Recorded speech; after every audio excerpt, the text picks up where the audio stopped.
Thank you very much. I appreciate that. Well, a lot of things have happened since the last time I saw you. Just want to talk a little bit about that war in the Persian Gulf. Big doings in the Persian Gulf. You know my favorite part of that war? It's the first war we ever had that was on every channel plus cable. And the war got good ratings, too, didn't it? Got good ratings. Well, we like war. We like war. We're a war-like people. We like war because we're good at it. And you know why we're good at it? Because we get a lot of practice.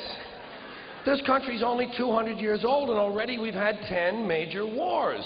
We average a major war in this country every 20 years, so we're good at it. And it's a good thing we are. We're not very good at anything else anymore. Can't build a decent car. Can't make a TV set or a VCR worth the fuck. Got no steel industry left. Can't get health care to our old people. Can't educate our young people. But we can bomb the shit out of your country, all right? Huh? We can bomb the shit out of your country, all right? Especially if your country is full of brown people. Oh, we like that, don't we? That's our hobby. That's our new job in the world, bombing brown people. Iraq, Panama, Grenada, Libya, you got some brown people in your country. Tell them to watch the fuck out, or we'll goddamn bomb them.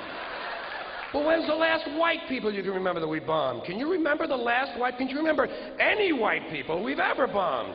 The Germans. The Germans are the only ones. And the only reason for that is because they were trying to cut in on our action. They wanted to dominate the world. Bullshit. That's our fucking job. That's our fucking job.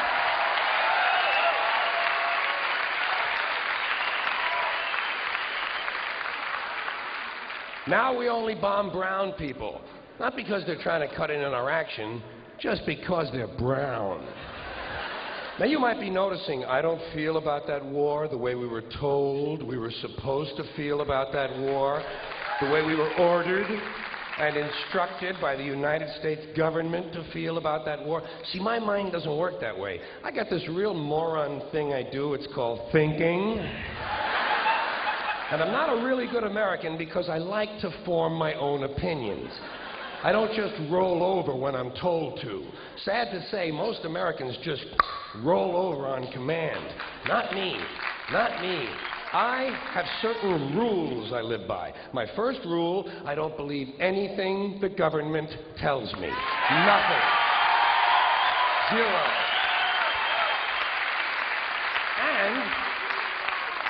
And I don't take very seriously the media or the press in this country, who in the case of the Persian Gulf War were nothing more than unpaid employees of the Department of Defense, and who most of the time function as kind of an unofficial public relations agency for the United States government. So I don't listen to them. I don't really believe in my country. And I gotta tell you folks, I don't get all choked up about yellow ribbons and American flags. I consider them to be symbols, and I leave symbols to the symbol-minded. To me, war is nothing but a whole lot of prick-waving, okay? War is just a lot of men standing around in a field waving their pricks at one another. Simple thing, that's all it is. Men are insecure about the size of their dicks, and so they have to go to war over it. That's what all that asshole jock bullshit is all about. That's what all that adolescent macho male posturing and strutting in bars and locker rooms is all about. It's called dick fear. Men are terrified that their pricks are inadequate, and so they have to compete to feel better. And because war is the ultimate competition, basically men are killing one another in order to improve their self-esteem. You don't have to be a history major or a political scientist to see the bigger dick foreign policy theory. It sounds like this. What? They have bigger dicks? Bomb them! And of course, the bombs and the rockets and the bullets are all shaped like dicks. It's a subconscious need to project the penis into other people's affairs.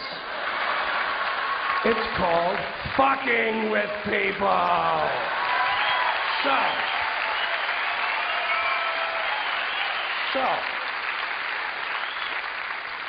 As far as I'm concerned, that whole thing in the Persian Gulf, nothing more than a big prick-waving dick fight.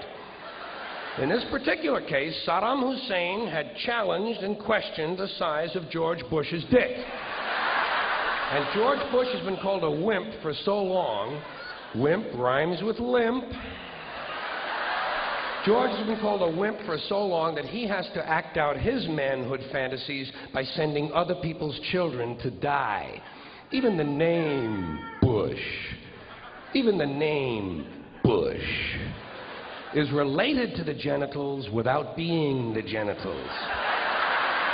A bush is a sort of passive secondary sex characteristic. Now, if this man's name had been George Boner,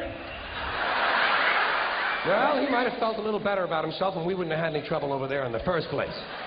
This whole country has a manhood problem. Big manhood problem in the USA. You can tell from the language we use. Language always gives you away. What did we do wrong in Vietnam? We pulled out.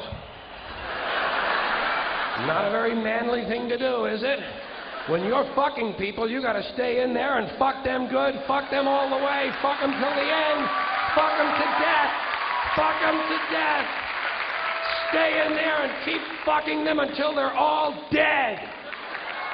We left a few women and children alive in Vietnam, and we haven't felt good about ourselves since.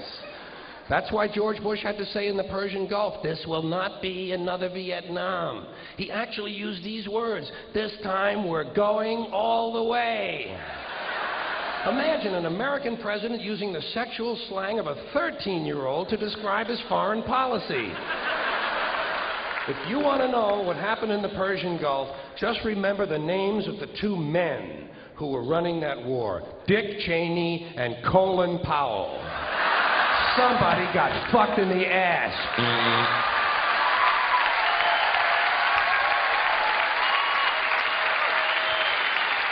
Thank you. Now I'd like to talk about a few things that bring us together, okay? Things that emphasize our similarities instead of our differences, which is all you ever hear about in this country, is our differences. It's all they ever talk about. Politicians and the media, always pushing the things that separate us, things that make us different. That's the way the ruling class operates in any society. They divide the rest of the people. They keep the lower and the middle classes fighting with each other so that they, the rich, can run off with all the fucking money. Fairly simple thing. Fairly simple thing. Happens to work. Anything that's different about us, you know that's what they're pushing at you. Racial differences, religious, ethnic, national backgrounds, jobs, income, education, social status, sexuality, anything they can do to keep us fighting with each other so that they can keep going to the bank. You know how I describe the economic and social classes in this country? The upper class keeps all of the money, pays none of the taxes. The middle class pays all of the taxes, does all of the work.